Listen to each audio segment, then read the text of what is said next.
impression the game you get out with what you put into it. It's like a walk of life. If you're good enough, go out and get it, no more about it. Not so much control in the centre of the field from Kilkenny as Richie Bennett sends it high and over the bar. Your mother sends you down to the shop for a pound's worth of goods and she gives you 50 pence. You can't get the pound's worth of goods, can you? Just about kept in. Oh, well, God, Shawnee Buckley. To do that to Tomas O'Shea, he deserves to score from here. One of the highlights of the Sunday game. Limerick went out there from the word go today. No more about it. They made all the running, that was it. Put the ball over the bar and the back of it, and that's it. No ifs, no buts. Is there much time left? We have a couple of injuries. Here comes Kieran Curry. Curry leading the jaws of the right brigade. 45 metres out. He's a chance to score. He's put it high. There's no sympathy in this game for anybody.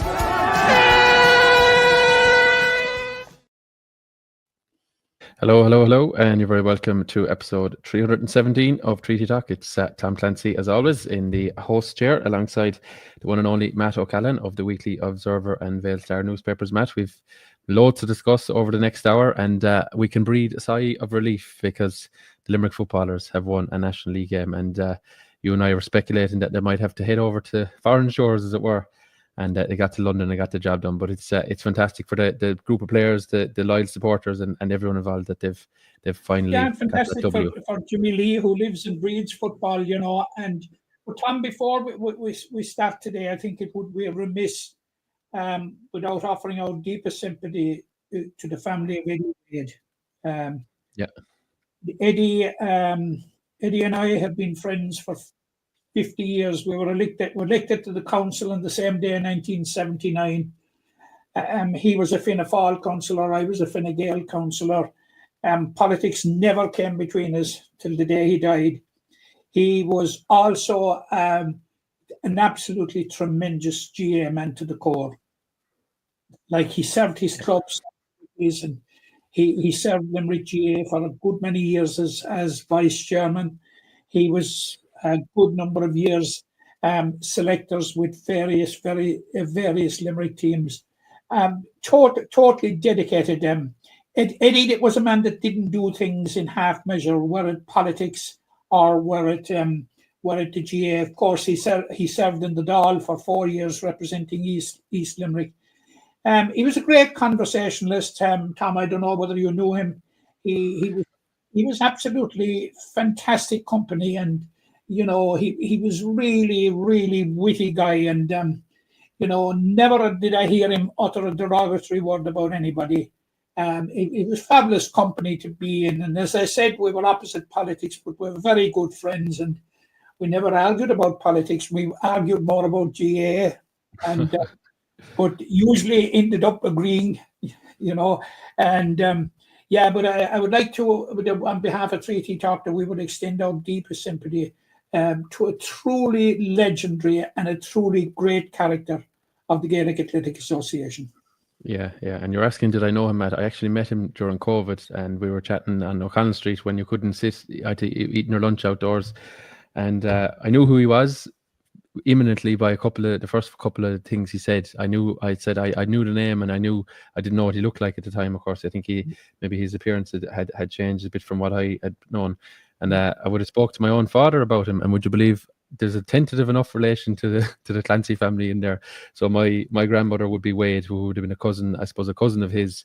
I don't know the maths now involved there, but there's certainly Wades in my blood, and there'll be a tentative relation to him. So it's funny. It would have been worth your while to say to him, for the simple reason that he would trace it very, very quickly. Oh well, no, we did. I did say I was a Clancy from related to the Clancys that were in Mayorstone originally, on the north side of the city, and he quickly had my grandmother's name. And bear in mind, my grandmother died in 1992, so he had it off. And this is what, 4 or 5 years ago now.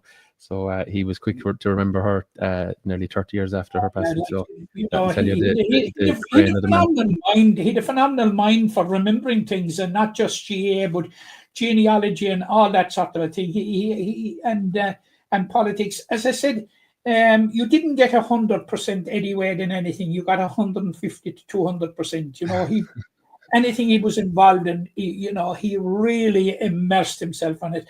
And you know, he lit up every room he came into.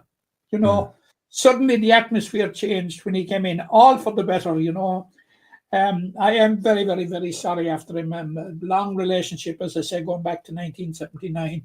I knew him before, of course. We both into politics. I knew him through the GAA for quite a while, but may his soul rest in peace. Limerick has lost a great character.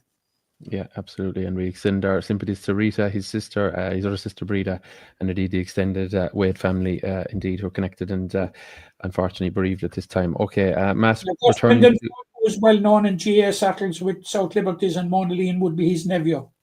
Yeah, that's it. Yeah, there's a strong connection to that part of the city in terms of Drumbanna and South Liberties. Okay, returning to on-field matters, Matt, I think we should bring in our guest at this point, a football man, and I'm sure a man a bit like ourselves who was delighted to see Limerick collecting 2 league points, and that's Mr. Declan Brouder, of course, manager of the Sigerson Cup team this year. Declan, we'll come to Sigerson in a minute, but thrilled, I'm sure, as Newcastle West man, a Limerick man, a Gaelic football man, thrilled to see Limerick finally get that monkey off the back of winning a league game at the weekend. Yeah, Tom, thanks a million for having me on, and hello to yourself and Matt. Listen, great result in Ruislip on Sunday. I think Limerick and London was the first game on Sunday, so we were all checking our phones and Twitter and everything just to see how things were going. I think if I remember correctly, Limerick were they up a point at halftime, but as the game kind of entered the 3/4 stage, it started to look good from a win perspective. And I think it was whatever it was it 7 or 8 points for the finish that they ended up winning. So yeah, great win, great. I suppose great result in terms of just getting that monkey off the back, you know, in the league. I think, like, it, you know, sometimes stats can be slightly misleading, I suppose. And to that point, I think it wasn't that Limerick hadn't won a game in the last couple of years. It was more that Limerick hadn't won a league game in the last few years. So, you know, it wasn't all doom and gloom in that sense. Like in the Tailteann Cup last year, I think they definitely won 2, if not 3 games on the bounce before losing to Sligo. So, you know, it wasn't that Limerick hadn't won a game in a couple of years. It was more that as they were making their way down the divisions, that they were struggling to get a win. So look, I think, you know, the monkey is off the back in that sense. They now have 3 points from 6. And I would imagine, without getting carried away, they would be saying to themselves that maybe top spot might be beyond them, but the second place, you know, that would guarantee promotion to Division 3 it's not lost anywhere right now. It's definitely, you know, whether it is still achievable, you know, that's up for debate, but it's not out of reach right now. I would stick my neck out and say that. Yeah, it's certainly not that mathematically impossible. Yeah, you mentioned that. Yeah, you're right there to say, and I suppose the lack of a league victory is the point we're highlighting. But yeah, you mentioned I think they beat London as well last year in Parnell Park, and had beaten Tipperary and Offaly either side of that. So they had shown form. I think the previous year had won 2 games in the Tailteann Cup. I suppose it was the near misses that were most gut wrenching in the last few years in the league. Even when Limerick were in Division 2, and when they were relegated, you know, at the first time of asking. They drew at Meath, lost narrowly at home to Kildare. When things were done, they lost narrowly, I think, away to Clare, and then even in Division 3 last season, near misses near the end, which could have changed things against Offaly and Wicklow. And in fairness to Jimmy and the players, like there's been I think 1 or 2 hidings along the way. I remember a league game against Cork, but generally very, very competitive, very much in games. But just I suppose when you lose that winning feeling, it can be a little bit hard to wrestle it back. And in fairness, you know, even they had it snatched away from them against Longford the first day out. Disappointing result against Wexford, but showed an ability, I suppose, to bounce back. And, you know, it's hard for players to play with confidence when you're not winning, no matter how good you think you are, no matter how well you've prepared. It's very hard to play with that confidence and belief that you're going to win. No, I'd agree with that 100%. And that is, I suppose, it's the same for a lot of counties. I'm thinking of 2 counties in particular, like Kildare had a horrid season last year. Their last year under Glenn Ryan, and they ended up in Division 3. They have a new manager in now, and I think they've won their first 3 games. And now all of a sudden people are starting to talk about Kildare in a very positive light again. Roscommon came down last year. I think they didn't win a game in Division 1 and they ended up in Division 2. And here we are now, Roscommon are 3 from 3. And I even saw, albeit a Roscommon man himself, Cahill Craig, I saw a headline last week that he thinks that they have the forwards, maybe not the full 15, but they have a forward unit that's capable of winning All Ireland. So I suppose the point I'm trying to make is what can be doom and gloom one year can turn into something very positive 12 months later, and maybe somewhere in between lies the truth, or lies the balance in that sense. Are Roscommon that much worse than what they were last year? They're probably not, but they're in a division lower than the cutthroat nature of Division 1, and equally so for Kildare, and equally so for Limerick. So I suppose the results will always create the narrative, if you know what I mean. Yeah, definitely. Yeah, Matt. Declan, I agree totally there with your analysis, and people thought I was gone mad below Templedanton when I fist bumped the air when the final result came in. I was at the minor Camogie match, but the win in itself, it brings a certain amount of pressure now, because there is one single permutation to win promotion, and that is win your 4 games. Yeah, but I suppose, and Matt, you might know this better than me, but if you're going to get promoted out of Division 4 in previous years, you're going to have to be in at least double figures, 11, 12, 13, 12 or 13 points, possibly some years. So when you break that down, for the team that's going to get promoted, you're going to have to win a hell of a lot of games, or you're going to have to pick up a lot of points along the way.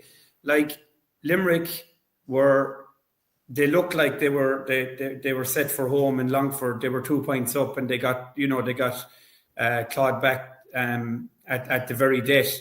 You'd imagine if they got out of there, they'd have a serious spring in their step. But they had to be content with a point. They were beating Wexford at half time. I was down watching the game in Rathkeale, and Wexford were in no doubt the better team in the second half. And that obviously, that put the pressure on going to London. But I think now, having got the result in London, maybe some of that pressure is off. The fixtures definitely aren't easy. We have to go away to Carlow this weekend, and I don't know how, but Limerick are away to Wicklow again this year. It seems to be an annual thing that Limerick are away to Wicklow. I think they were away to them last year in Division 3 as well. So they are going to have to do it the hard way. But equally so, we have 2 games at home with Tipperary, albeit have got off to a very good start in the division, and Waterford, that to me are definitely games that they can target. So look, I take your point. There is only one show in town from here, but if you can take it one step at a time and get a win in Carlow, I don't see any reason why you can't follow it up with a home win. Then that moves you on to Wicklow, which is a game that's it could at that stage it could be the game to decide who takes second spot, and you have a home game to finish off the league. I just wouldn't rule it out, Matt. I just wouldn't rule it out as of now. I certainly wouldn't either, Declan. I think is on, but every day now is going to be a final, really.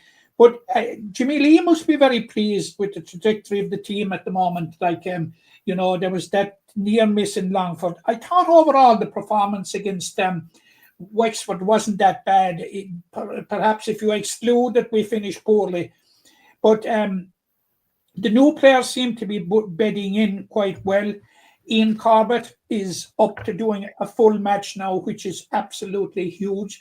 And I understand that Danny Neville is closing in on a recovery. Now, Jimmy made 4 late changes in London. And it was very, very interesting. And we hear the narrative nowadays about, we finished with a very, very strong team. Was it with that in mind that he did and then unleashed some of the big guns on the home straight?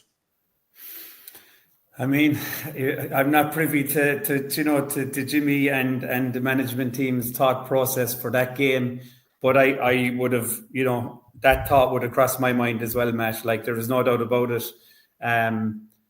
Even you mentioned Sigerson at the start of this conversation, and it might come up in a few minutes, but I heard the DCU manager interviewed after the game last week, and he said that he has about what he called 20 starters to pick from and 7 or 8 finishers. So like there is absolutely something in that, where you might decide to hold on to a few players and you might try and finish strong. There's no doubt. As I said, what Jimmy decided last weekend, I don't know, but I can see the merit in that for sure. Like, just, and I'll hand it back to you in a minute, Tom. Like, unleashing the Childs brothers and Peter Nash on the home straight is a very, very strong position to be in. Yeah, I couldn't agree more. Like, and I mean, like, what are you trying to do if you try and look into, say, Jimmy's thought process going over there? Like, you're absolutely, the objective is to get a win, but you have to take that bit by bit. So I suppose the first objective is to make sure that you're still in the game at half time. And if it was a thing that they decided, right, we're going to try and bring on a lot of experience, like you said, well, that's the experience that's probably going to get you home. And if you think of the opposition in London, there's every chance that they're going to get a bit jittery the closer they get to thinking there's a big scalp on here. So look, I totally get the thinking. And if it was, if that's, we don't know if there was injuries or niggles, but if that was the thinking on Sunday to try and get over the line, then, I think it's pretty obvious that it was a good way of going about it. Yeah. Just to move the conversation on in terms of, we look at it in the league context, Declan, in terms of, I think the new rules and the enhancements, I think, as they're still being called.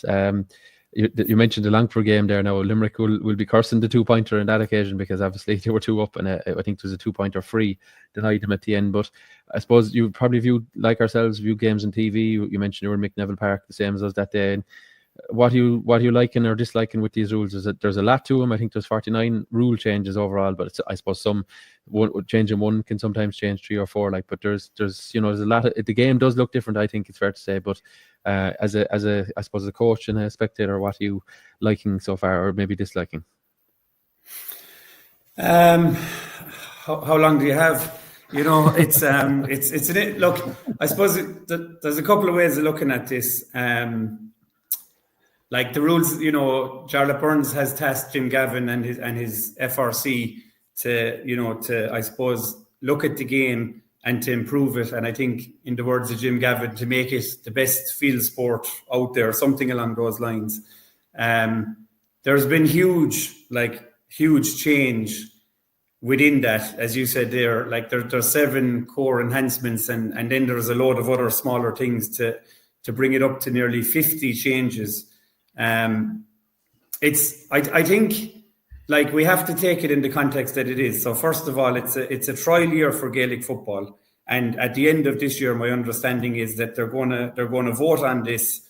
I won't say forevermore, but for football going forward, in terms of where the game is at right now. So I think there's going to be a lot of trial and error in this year. Things will work, and then maybe things mightn't work, and they might bin them, or they might bring them back for further discussion. I also think that the people that have been tasked with coming up with this have unbelievable experience within the game, and we're being led by the right people at the moment. But there is also a piece of me that's looking at games in the last couple of weeks and saying to myself, how have we got to here? Where has football, where did football go to that we needed to make so many changes? And I'm not saying I'm against the changes. I'm just saying, how did we get here to almost look at a game that it's hard to identify with in some ways? I really do wonder how we got to here. Yeah, it is interesting. I know we were chatting ourselves yesterday about it, but I think I used the phrase there that the game looks different. I mean, it looks different in the context of what it did last year.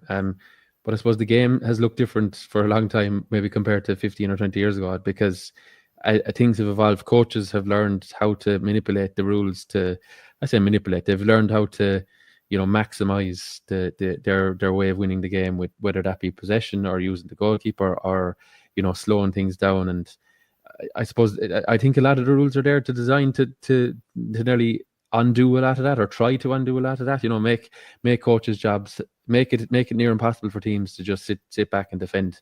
You know, make it more likely that if a team has the ball, they'll counter. If they turn over the ball, they'll counter quickly. But you're right. It is a fair statement to say, yeah, how have we got here? I know we cover hurling, of course, on this podcast. I couldn't imagine if you had 50 rule changes in hurling, like people would say, what in God's name has gone wrong there? Hurling hasn't changed. It has changed a lot in terms of possession is important, and shooting is a bit more prevalent from long distance. But the skills of the game and how the game is approached, you know, in terms of formations and stuff, hasn't really changed greatly. You know, it's little changes over time, but yeah, you're right. Football has really changed. I mean, even now we're looking at team sheets, myself and Matt at games, the formation 3-3-2, 3-3. When was the last time any team ever lined up like that? You know, I mean, most teams now have 4 and 5 or across their half-back line. They have 3 and 4 at midfield, and they might have 1 or 2 up front. And you know, it really has changed over time. I suppose, do you see that these rules will go through, or there's an appetite for them to continue in this vein, or do you think there'll be a bit of a ripping up of the script here after the league, or maybe in between? No, I mean, I've no doubt that you know that, like as I said, the people that are analysing this and putting the blueprint forward for what the game is going to look like are the people that we have to put our faith in, to have the experience and everything, and you know, to go with it. I think without a doubt they're here to stay. Of course, there'll be little tweaks along the way, but I have no doubt that they will be here to stay. And there is no doubt either that they make, you know, the game is going to be better for it. My only point is, like, how have we got to here? And you answered the question. You're 100% right. I suppose from a defensive perspective, it was too easy to get bodies behind the ball, etc., etc. So look, I think we probably know why we're here. I just like to see it tease out a bit more. But I am in no doubt that we'll have a better game for it.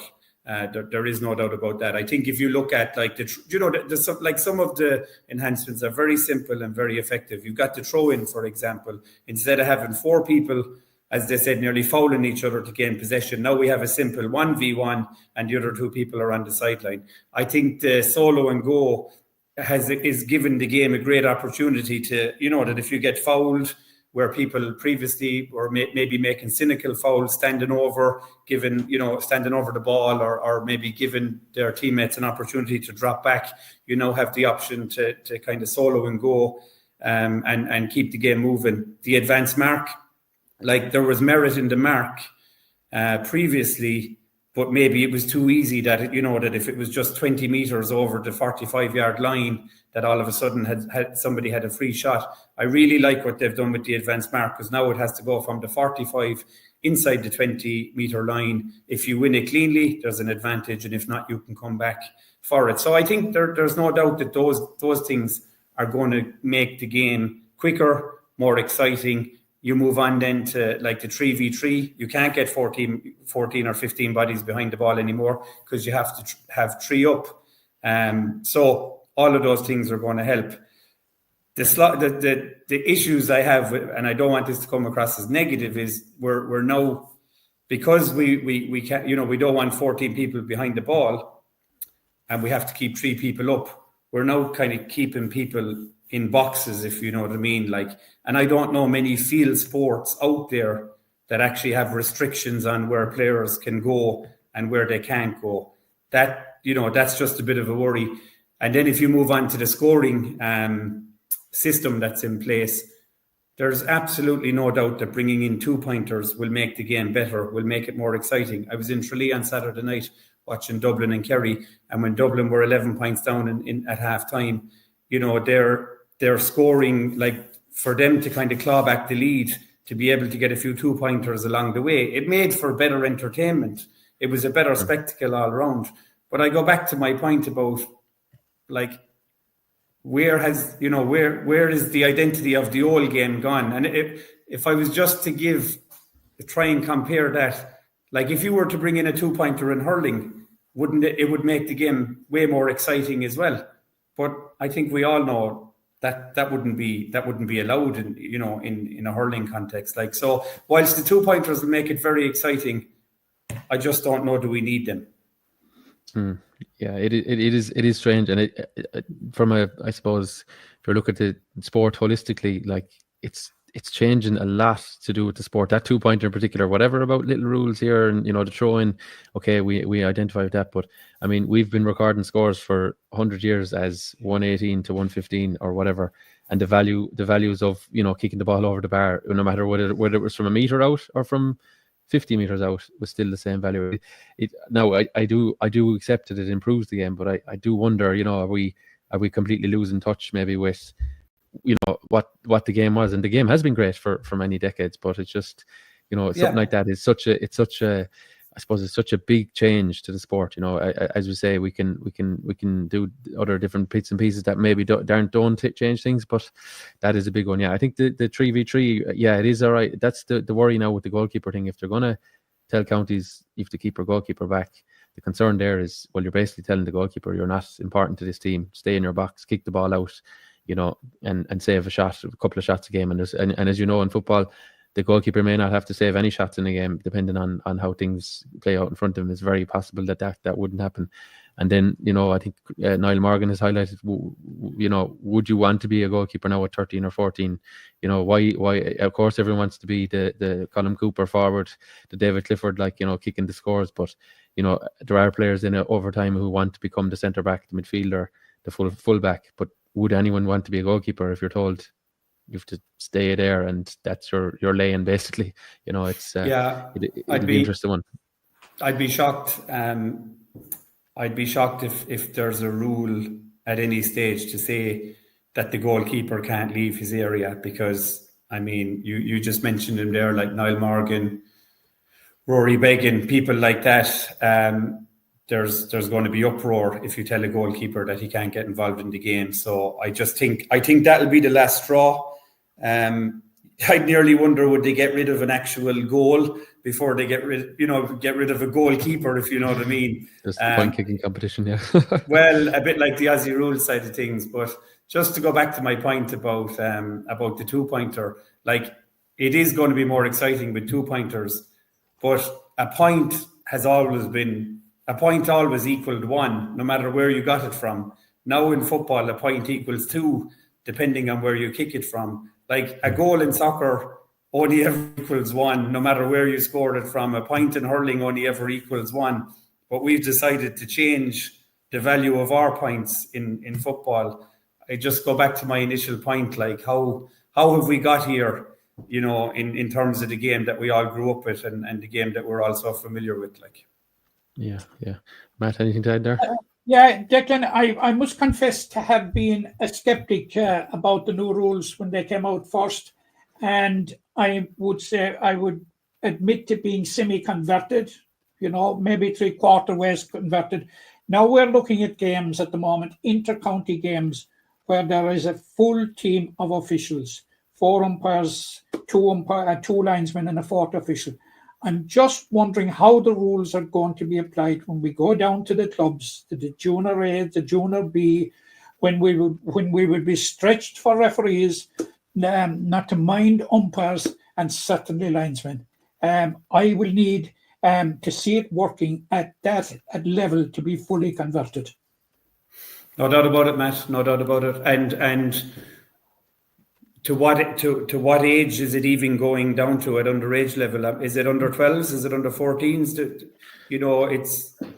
I think the talk is under 16s up will be the same, and then there'll be slight nuances at the younger ages. But again, of course, where's the arc when you're playing is it under 13s when the pitch isn't full, and it would be nice to see. It would be great to see kids kicking long range points, but again, there's practicalities to line out the pitch, and some pitches will be smaller than others in that context, and it'll be interesting to see how it all plays out with those things. No, for sure. But I suppose I wonder, could they, to go back to the point I made at the start, that this is an experimental year for Gaelic football with a view to the rules coming in full time at the end of 2025 for the 2026 season. You would wonder if they could have left maybe the club game alone this year while they iron this out at the top level, or certainly the underage side of things. Could they have left it as it is for 2025. And when they were in agreement then that this is what we want football to look like in 2026, that maybe that was the time to roll it out. You'd have to be worried, Matt. It might be fine for the Limerick Senior Football Championship when it kicks off in whenever it is, maybe July or August, that there'll be a referee who will bring umpires and maybe people on the sideline. But the worry is that the more you go down the grades and the more you go down the age profile, then how many referees are going to bring that support with them, and how can a referee look after so many things in one game? Sure, there's going to be mistakes. There's even management teams and players that right now don't fully understand the rules. So how everybody's going to sync and be on, all be on the same page, and for that to flow freely, it's probably not going to happen. I would prefer personally if they were brought in piecemeal over 2 years and didn't review it. Yeah. I think to have given everybody a chance, first of all, to consume what the change was, and then to give it a chance to sort the bed down and settle down. Bring a certain amount of the rules in this year and see how they work, and bring in the other part of next year, and then at the end of 2 years review it and see where do we stand. Yeah, I think Matt, I think they're actually hamstrung there by Congress, and I think rule changes can only come up every 5 years. So that's the logic there. Now, I'm sure they could have agreed, as Declan says, to maybe kick the club stuff down till the end of this year, and then say, right, this is now approved for 2026 for all codes, and let it be done. But I do, we've county league starting in this county in football in 2 weeks. And I tell you, even I know I was at a referees meeting last week, and clubs will be told if the 40-meter arc is not marked, the game will not take place, because in fairness to a referee, how is he or she at any county expected to govern that on his own or her own if there's no marking? So there's the practicalities of all that. Now, again, some will say it's just another line in the pitch, but there's a lot more, and the referee now has to learn all these new rules, get an understanding of them, and be expected to administer them to the best of his or her ability on the day. And there's going to have to be a bit of grace given to officials, I think, as the year goes on, or as these things come out. Tom, I can't help but making the point, such fundamental and seismic change to the rules that they're hiding behind. We can only change the rules every 5 years. Utter nonsense.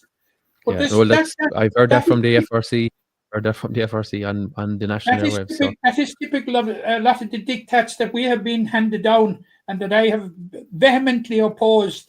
If you take a case in point of under 20 players that can play senior, like with the case of your own club last year, Declan, where Emmett Richter couldn't play in the John Kearns Cup final because he lined out with Limerick senior footballers 3 days before it. And if there's a similar situation this year, the rule was agreed last year, but wouldn't be implemented until this year. Madness.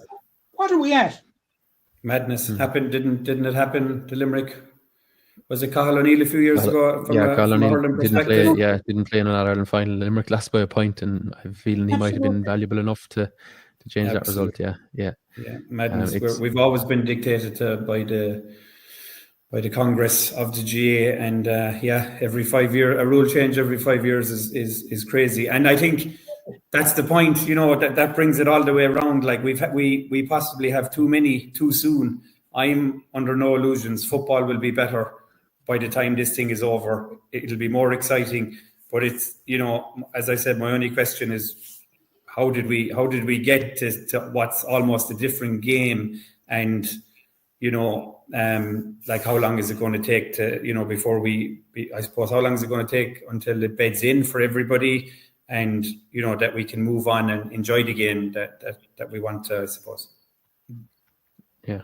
Absolutely, yeah. You mentioned a different game there, Declan, and of course the Sigerson Cup. We'll come to that now. You were playing under different rules, the old rules, as if we want to call it those. Unfortunately, the Sigerson Cup still eludes you as a group, and I think it was DCU who reigned supreme in it this year. Myself and Matt will be discussing the Fitzgibbon later. These competitions, I think there's a huge interest in them now. Maybe it doesn't show on the sidelines, but people are very interested to see who's playing well, especially inter-county players. People have those eyes, and I think they're fantastic competitions. I know I was at a couple of your games out in New Ireland. It's a very, very good breeding ground for players that want to further their careers, and it's also a great platform for players maybe who haven't maybe struck a chord at certain grades and are trying to work their way up the ladder. It's a real good blend of real talented players around the country. Yeah, without a doubt. I couldn't agree more. It's like the college season starts in September, and no sooner are the students back, and we're trialing, and there's a league that starts maybe 5 or 6 weeks into the semester, and you're navigating your way around the league for kind of October and November. Then you break, and you're trying to, I suppose, tidy up your squad and get ready for Sigerson in January. And yeah, we exited this year in the quarter-final against TUD up in Dublin. Can't really have any complaints. We were beaten by a better side on the night. Dublin is a tough place to go, like up into Grangegorman.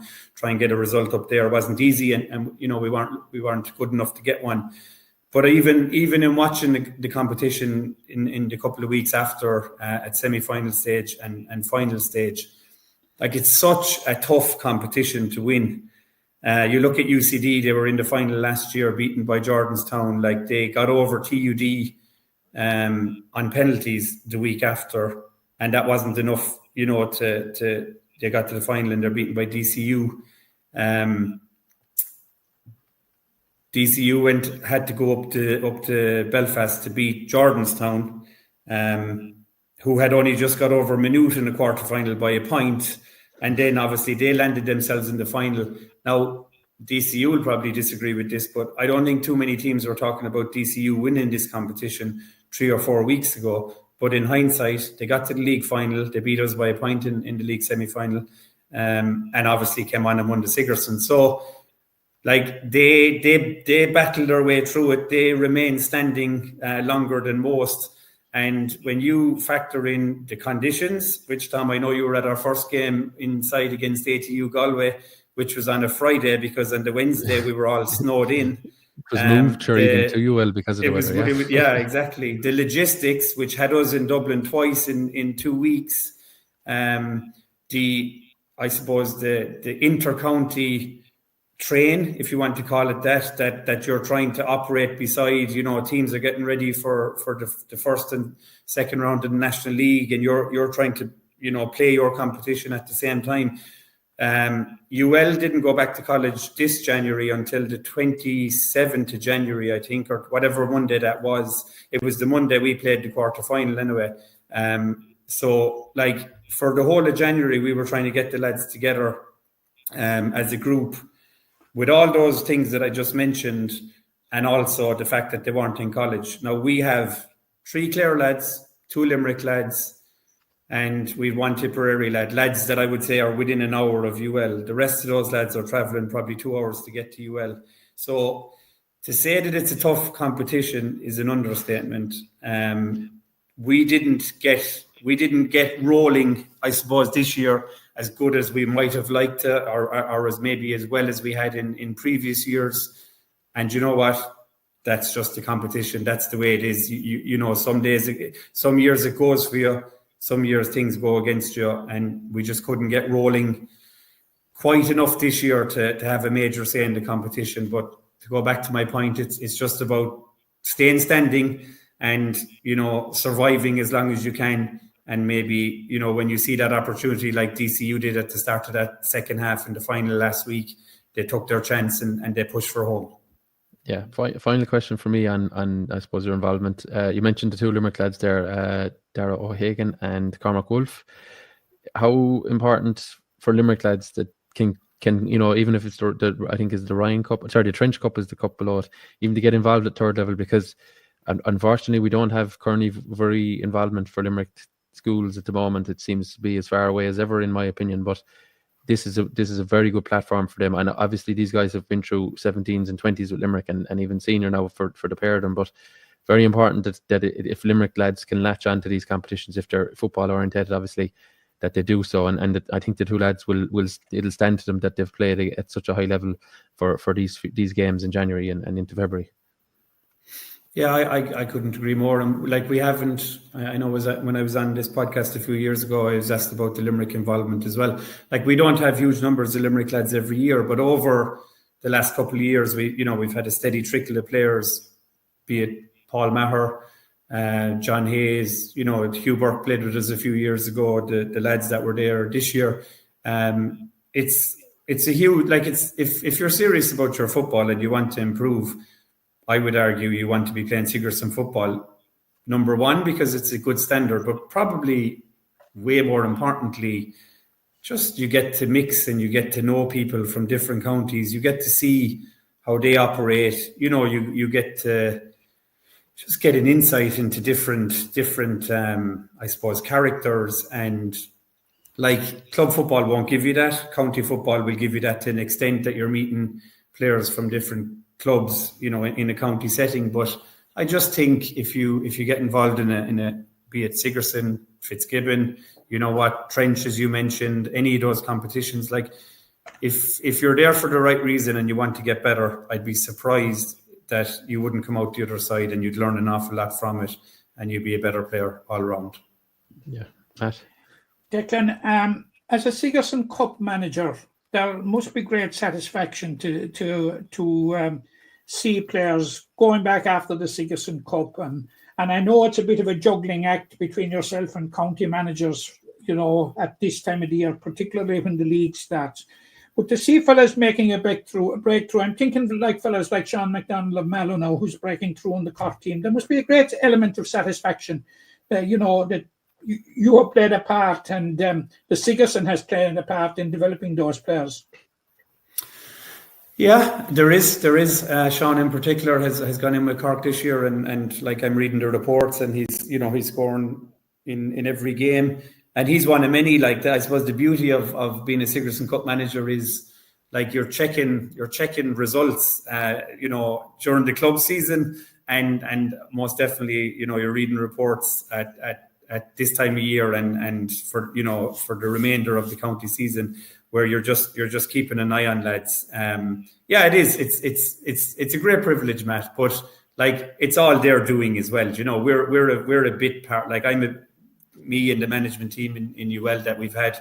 Like we're just a bit part in their journey. We're at the mercy of their clubs, and we're at the mercy of their counties.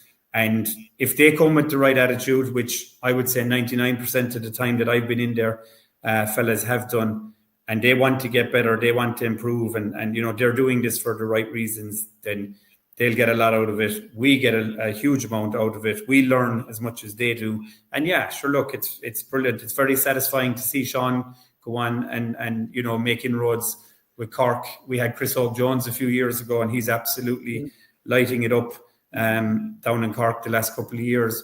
But equally, you Derek Cashman, just to focus on the Cork lads. But like to see Paul Maher captain the UL team a few years ago with all the stars that were there, to see John Hayes make his mark on our team a few years ago, to see Cormac Wolfe, who came in last year and didn't quite had a lot of injuries last year, didn't make the starting team, but to come in this year and to be, I suppose, recognised enough within our group to be our vice captain, to see Darragh O'Hagan, who, I think has a real big future in terms of his size, his attitude.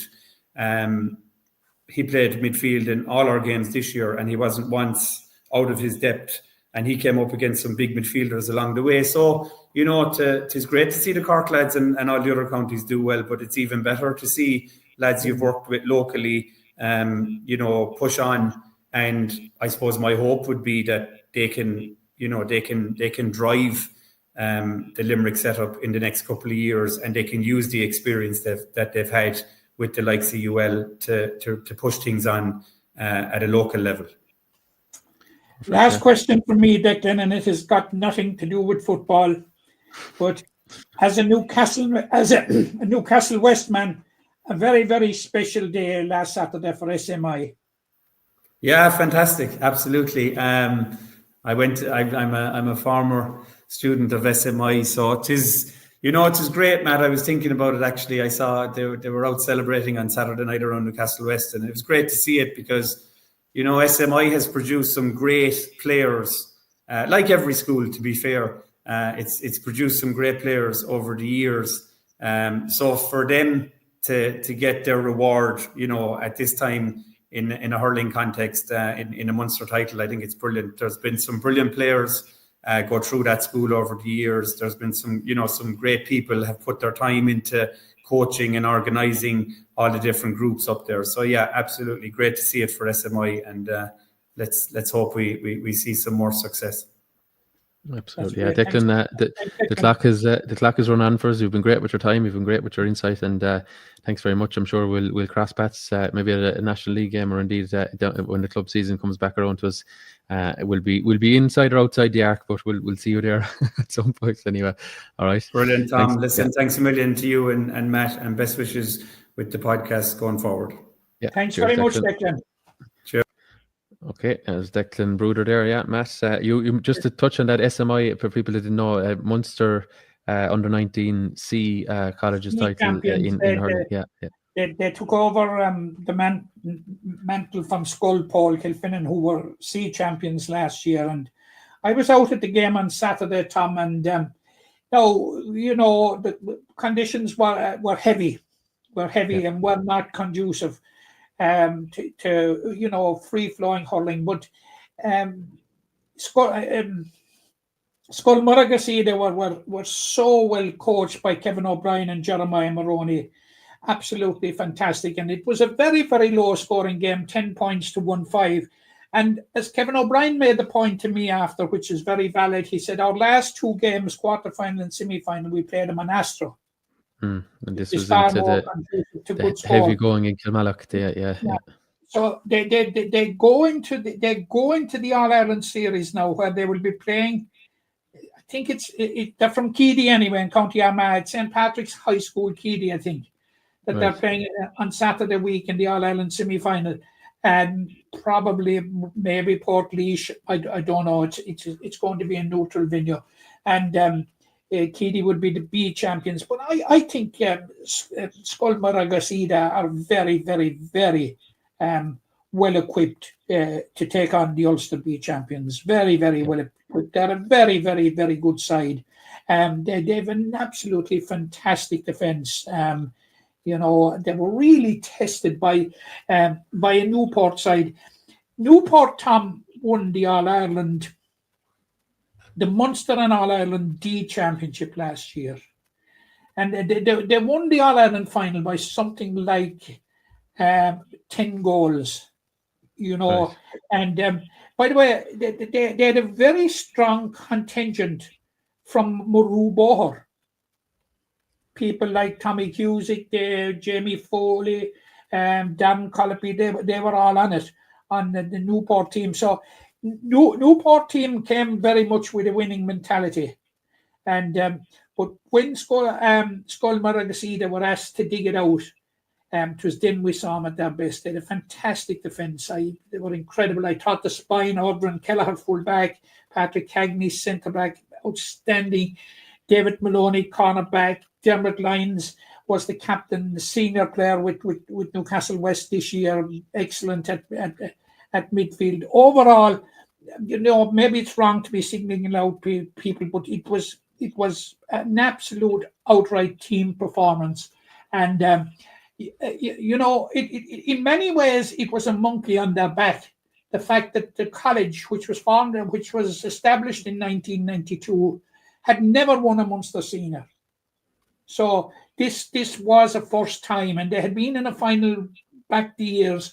But this was a first time, and the first time is always very, very difficult. And by God, they dug it out. And Tom, they showed me enough resilience to believe that the story has not ended here. Yeah. Okay. Well, let's see how it plays out. Yeah. Congrats to all connected. Commiserations, of course, to the lads at Newport, to the Limerick lads anyway. We have our Limerick hats on, but it was Limerick against half Limerick, half Tip.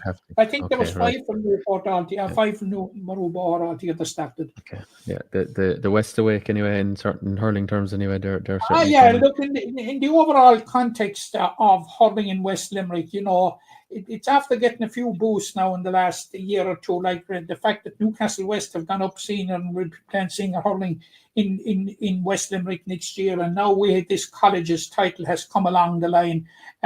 It's just absolutely fabulous, Tom. And I think they will be extremely well prepared were they to win the All-Ireland, which I think they have a really good chance, because there are 12 of the starting 15 eligible next year.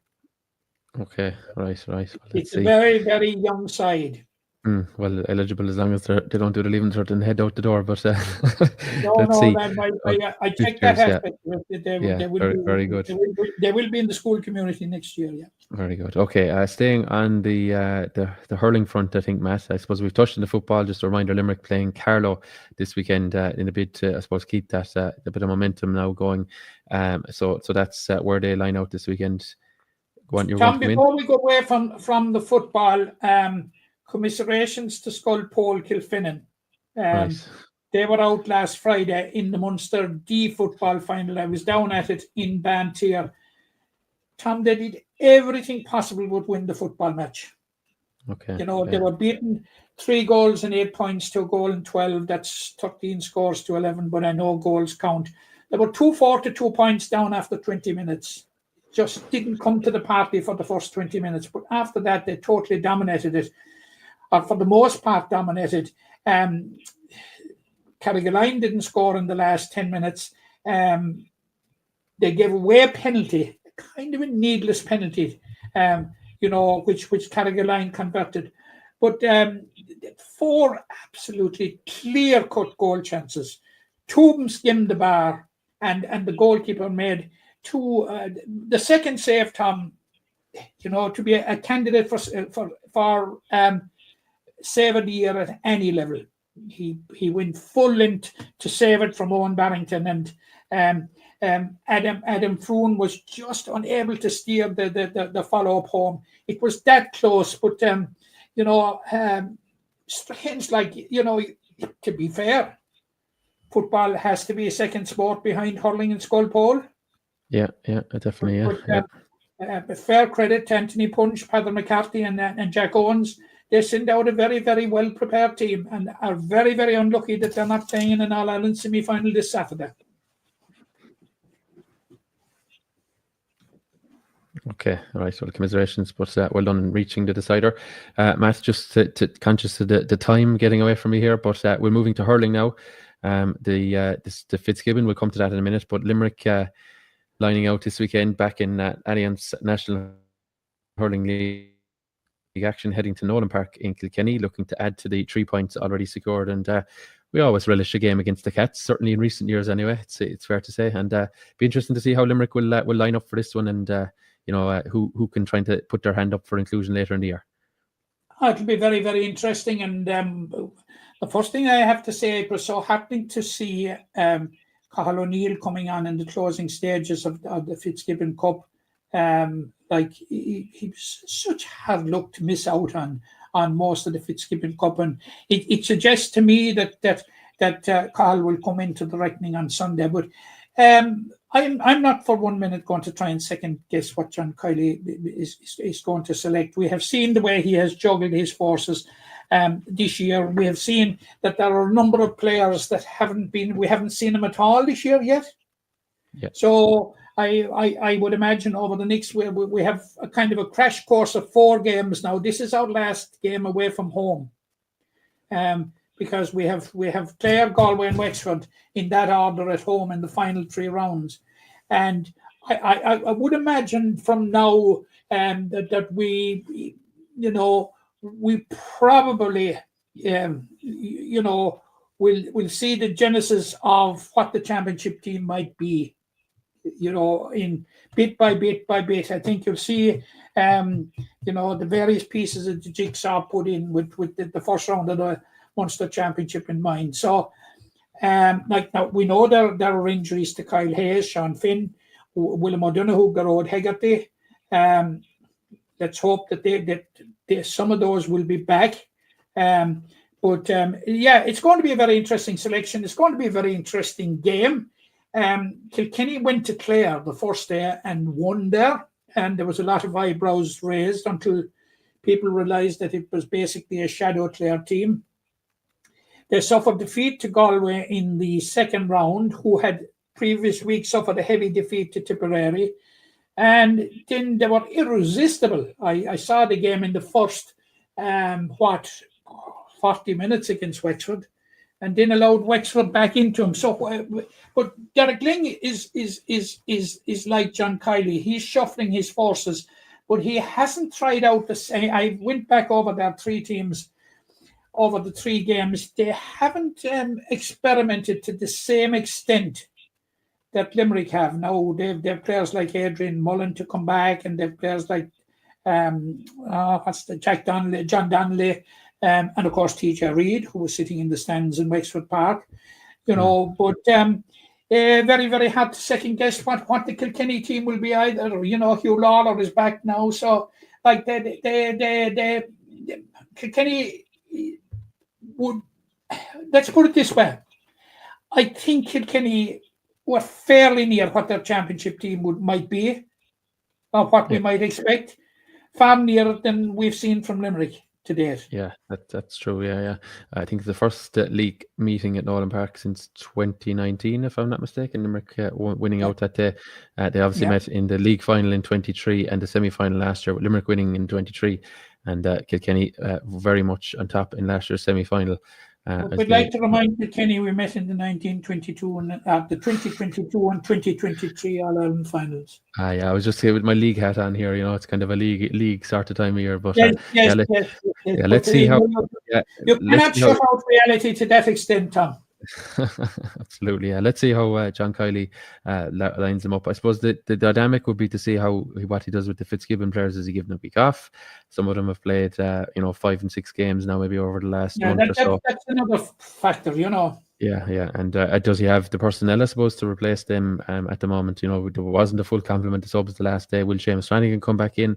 Who's fit again? Is Shane O'Brien okay after a bit of a knock the last day? Look, we'll all will be revealed in due course, and we'll see how it goes. But if Limerick are to win here, Matt, you'd make them favourites, I suppose, to get into a final, because they'll have 3 home games to come. I think that's probably discounting the fact that games are at home. Like if Limerick end up on around 4:00 on Sunday evening with 5 points out of 6, like it would be very, very hard to oppose them reaching a final. Yeah, especially with Wexford in such poor form, and Limerick have to face them as well as absolutely. And Galway being erratic, it'll be interesting the following Sunday with Clare. Saturday, is that the Saturday night game, the Clare game? I think. Saturday night. Yeah. Oh yeah. The following weekend with Clare. That's going to be very interesting. Absolutely, yeah. So 1:45 start in Nolan Park on Sunday. Early start, yeah. Yeah, so Limerick with their last home game, or last away game, I should say, until the Munster Championship. So I suppose plenty will be getting on the road for that one. And if anyone's going to Carlow Saturday evening, they might stay over. You never know. And head for Kilkenny on Sunday morning. Okay.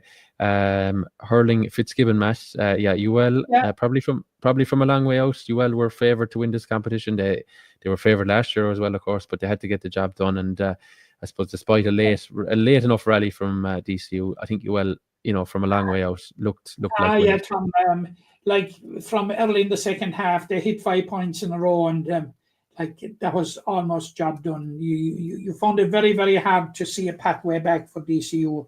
No doubt, what they're what all UL justified is what we've been saying from the outset, and I think what the general narrative from the outset was it was their competition to lose. And it was very, very heartening to see the very, very strong Limerick representation, and extremely heartening to see a Limerick man lifting the Fitzgibbon Cup, Colin Coughlin. Congratulations to Colin. Absolutely fantastic to see that. And of course, with Adam English, Aidan O'Connor and Paddy Donovan also starting and picking up Fitzgibbon Cup medals. Absolutely fantastic. You know where my allegiance lies, but once the skull and crossbones are gone, I suddenly don the green jersey again, So, I'm delighted to see it, and delighted to see such strong Limerick representation. I suppose it's a microcosm of the state of hurling in our county at the moment, and microcosm of the type of players that's available to John Kiley in the senior panel.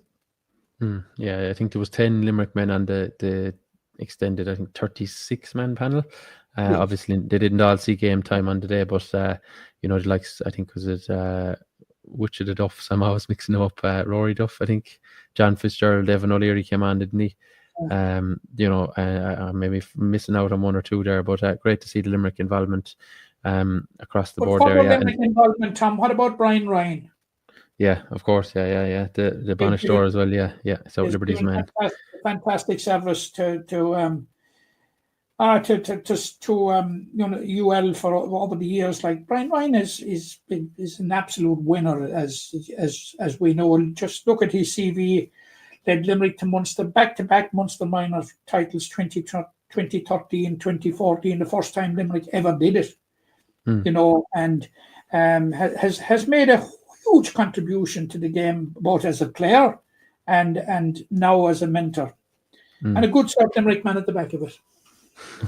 Yeah, and even with South Liberties, of course, where he'd been involved as well. Even to get South Liberties to a semi-final a few years ago, I mean, that achievement is probably aging. You know, I suppose they're down in Premier Intermediate now, like not that long ago, not that long after. So that was a fair achievement of its time as well, a couple of seasons ago. So he was at the helm for that as well. Success seems to be Brian's middle name. Okay, well, very good. Yeah, so UL champions for a 9th time. And Colin Coughlin of Ballybrown lifted the cup. And of course, Matt, we must remember that they kept up the tradition of going to the club of the captain or the village of the captain. So they were in Ballybrown GA Club on Sunday to celebrate. So a local boost. Did you join them, Tom? I didn't. No, I didn't. But a local boost to the economy there in Clorina, and I'm sure the GA Club, who of course, as we know, have a bar, so they didn't spare it, I'd say, on Sunday afternoon. So a well-deserved victory. Of course, Conor Henry Clark. Sorry, I'll be shot. Forgot he was involved as well. Of course, he was involved, of course.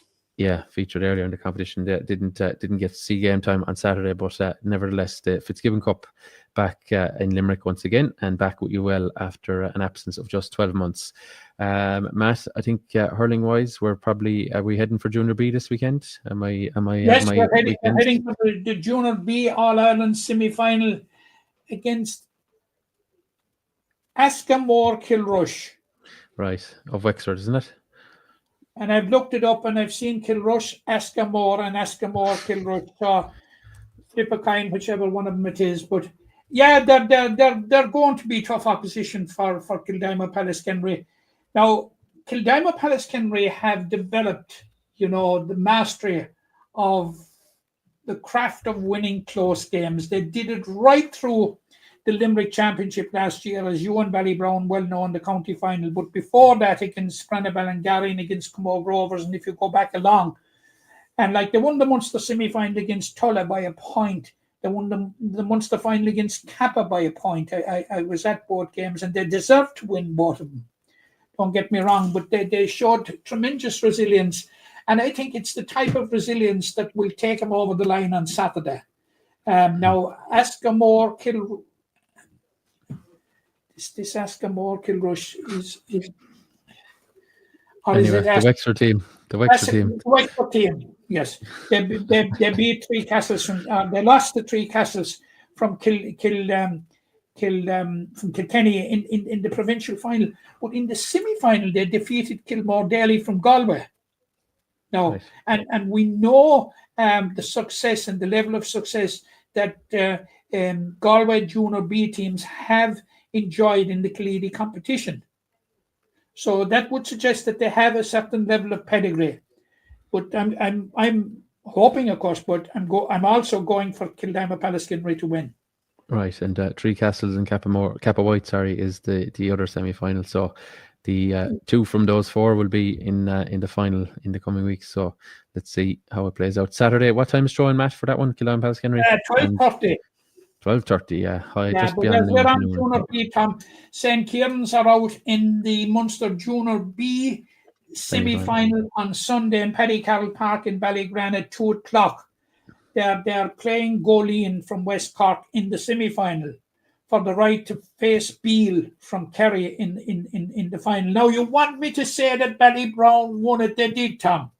I didn't want to say it, but you said it. For the first time last year since Ballybrown won it, Shannon Rovers. So Ballybrown and Shannon Rovers from Tipperary are the only two outside of Kerry and Cork to win the Munster Junior B competition. But Burgess, who represented Tipperary this year, they were very, very far from retaining the title.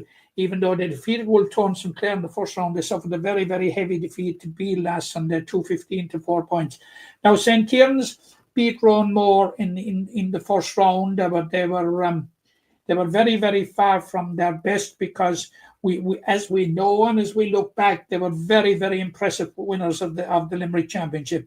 And of course, there are a number of players on the St. Kieran's team, Tom, who know all about Munster Championship with the hurlers that reached 2 Munster finals over the last decade or so. So as recently as 2022.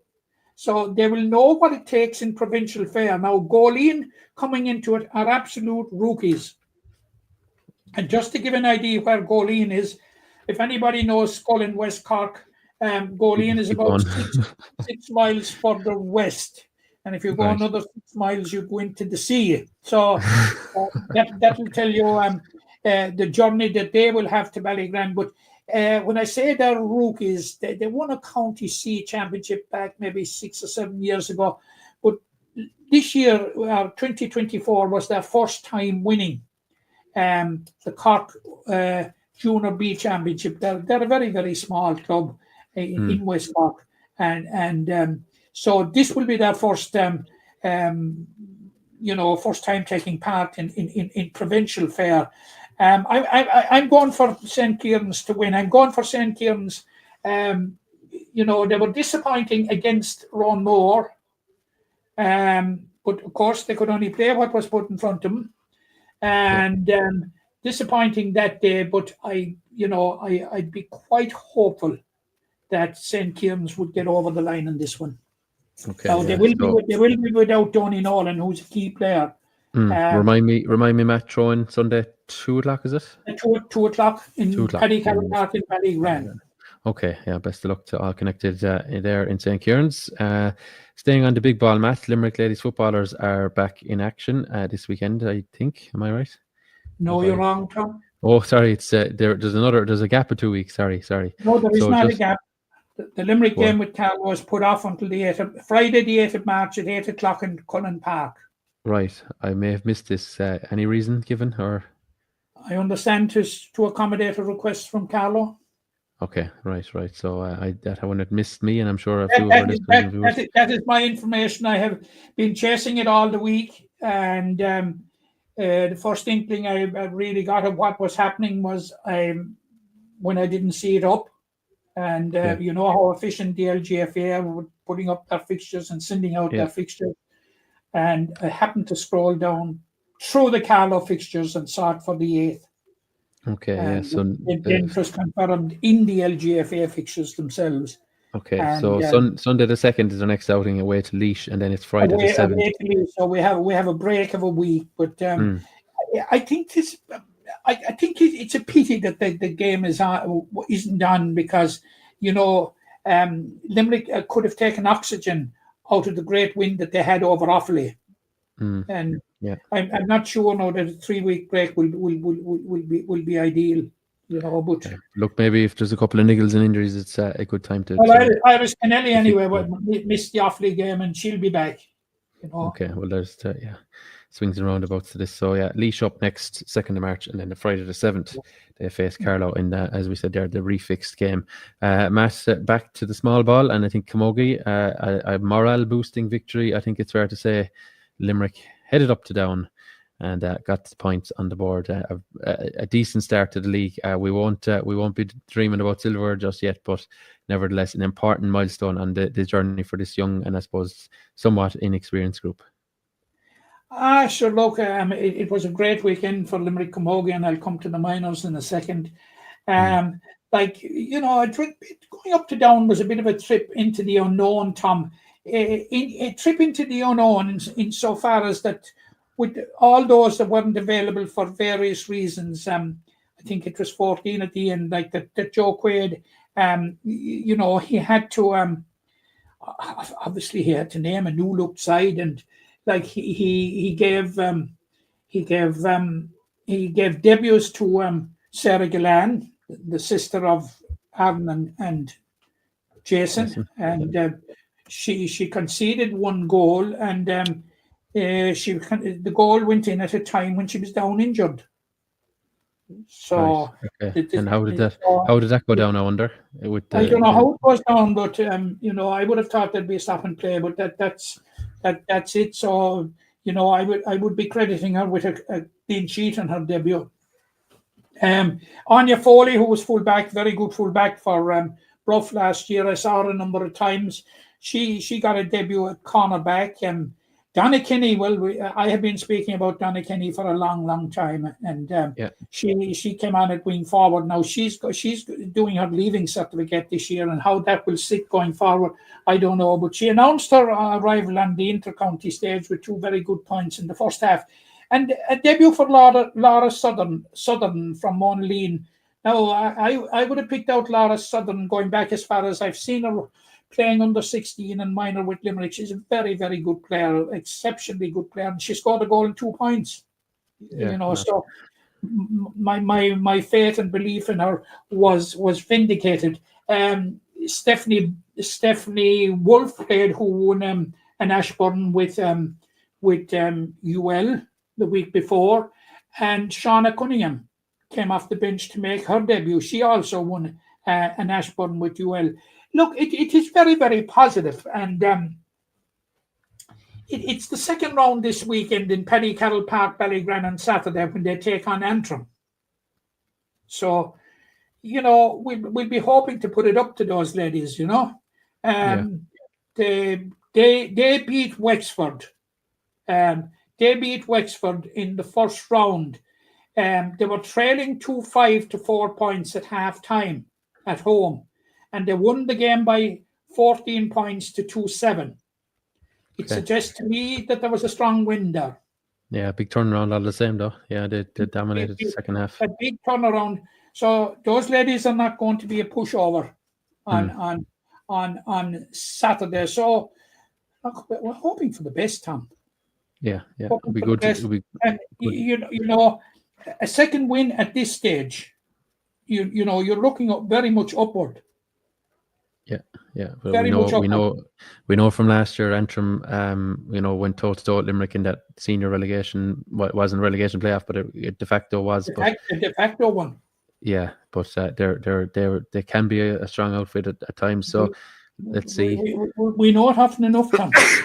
Excuse me, is that my sneezing on here?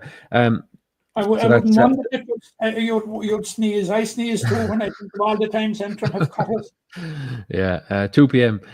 Saturday in Ballygran for that one. And Matt, the Miners were in action last weekend. You with a bit of a smirk on your face there. There was a good win, I think. I have, Tom. I went out to Templeton to see them on Sunday, and they were excellent. They were excellent. As you know, we won the All-Ireland under 16 last year, and unfortunately, the squad is without Orna Barrett this year, who has picked up a knock, which is going to keep her out. She was telling me till June at least. Right. Which is most unfortunate. Like somebody that wins player of the match in an All-Ireland final and captains a team, like you can just imagine the sense of loss. But she's around the squad, which is very, very important for morale. But Dermot Ryan took over the minor team this year, and basically what he's using a pick of the best of we'll say 2 Munster under 16A winning teams in 2023 and 2024. And that's the type of cocktail that, ends up being a very, very good team. Now, of course, Galway would be the queens of Camogie at this level at minor. They would be all the time contesting All-Ireland semi-finals and All-Ireland finals and winning All-Ireland finals. But they came down pretty confident, and Limerick played against the breeze in the first half. They lost the toss, were distinctly unlucky to be a point down at half-time. In the third quarter, Galway more than matched them, and it appeared that the game might have been slipping from Limerick when Galway had gone 3 points ahead halfway through the second half. But then Dermot Ryan unleashed 3 subs on timing was absolutely perfection. And they made a huge impact, none more so than Maya Smith. You've heard that name before, Tom. The Demolition Woman. The Demolition Woman. This is the woman that demolished Galway in the All-Ireland final this last year, in the under-16 final. And at this stage, anyone in Galway or Camogie will never again want to hear or see her name, because she was on the pitch about 7 or 8 minutes and she had a goal and a point scored. Right. Goal was absolutely opportunist, but the point, Tom, it was special. It was right out from the sideline. And Limerick suddenly went from being behind. They had to reduce the margin to a point. Caitlin Ryan's striking, Tom, was absolutely fantastic. And the goal came as a result of it. She went deep into her own half to take a defensive free, but she had to win her back. And she delivered it just spot on into the danger area, and it broke. And Maya Smith banged it, lashed it into the net, and put the point over. And suddenly we'd gone from a point down to 3 up, and then we went to 5 up. Yeah. And right 2 minutes into injury time, Galway got a free.